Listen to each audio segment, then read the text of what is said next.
Please like, share and subscribe. Devara ఈ movie గురించి ఒక్క ముక్కలో చెప్పాలంటే సినిమా మాత్రం అదిరిపోయింది భయ్యా. వన్ మ్యాన్ షో అని చెప్పొచ్చు. మన ఎన్టీఆర్ గారు అయితే ఇచ్చి పడేశాడని చెప్పొచ్చు ఈ మూవీకి.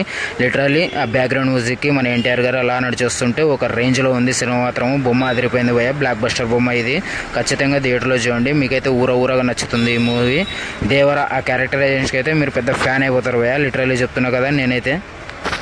లిటరల్లీ దేవరా క్యారెక్టర్కి అయితే మీరు పెద్ద ఫ్యాన్ అయిపోతారు భయ్యా. దేవరా అండ్ బోరా ఇద్దరి క్యారెక్టరైజేషన్ మాత్రం పిచ్చగా ఉంది, చాలా బాగుంది.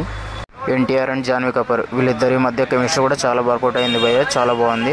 కాకపోతే హీరోయిన్ ఎక్కువసేపు ఈ మూవీలో అయితే ఉండదు, సెకండ్ ప్యాంట్లో ఎక్కువ ఉంటుంది. ఇంకా ఐదో పూజ సాంగ్ కానీ ఐదో పూజ ఫైట్స్ కానీ మన ఎన్టీఆర్ గారు డ్యాన్స్ చేస్తుంటే చూడడానికి చాలా బాగుంది భయ్య.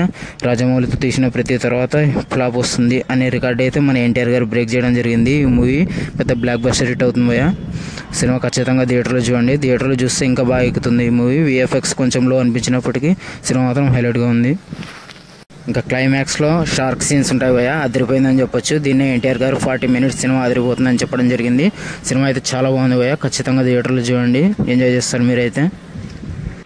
దేవరా పార్ట్ 2 కూడా రాబోతుంది భయ్య. దీనికోసం లాట్లో ఒక 2 minutes అయితే యూజ్ చేసుకున్నారు. లిటరల్లీ చాలా బాగుందని చెప్పొచ్చు. పార్ట్ 2 కోసం నేనైతే ఈగర్లీ వెయిట్ చేస్తున్నాను.